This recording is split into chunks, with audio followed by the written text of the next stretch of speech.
Hey folks, welcome back to another TEM shows. Once again, there's no face to grace your space because I'm still a bit under the weather. Today I want to show you a fast-paced thrill ride that might make you really angry. Let's take a look.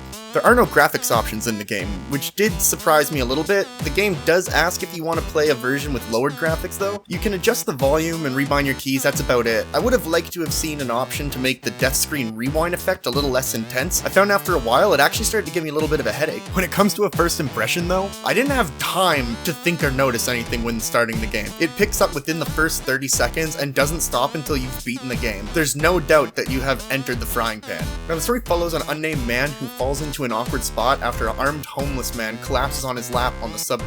As you catch the gun, an FBI agent beside you stands up and has you at gunpoint. Then you are running, driving, flying, and more until you get to the unexpected end. The gameplay has you going through each level and usually results in you dying a lot before making it to the end. Speed limit definitely requires patience, as trial and error will be your ultimate guide through the game. The gameplay constantly shifts through genres. For example, you might find yourself running, jump in the air, land in a car, and suddenly it's a driving game. It is essentially one action movie scene after another. The game also offers some difficulty levels, an endless mode, and a really neat motorcycle riding minigame called Neon Limit. The game has some intense pixel art action, and there's no denying that even when flying through the levels, it's easy to appreciate the art. Like I mentioned earlier, I did find the death rewind transition a bit extreme on the eyes. Overall, I really liked the chaos that Gamechuck, the developer of Speed Limit, was able to portray in their game. The music, like the levels, will keep the energy high. They are all high-speed chase tracks that are meant to keep you hyped and keep you on the move. If you are a fan of synthwave, then the Neon Limit minigame is especially awesome. I would say that the soundtrack was probably my favorite part of the game.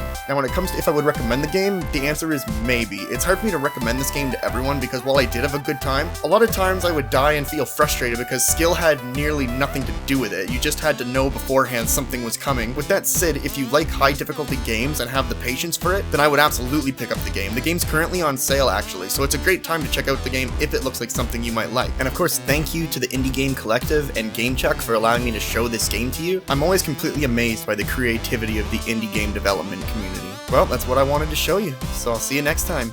Peace.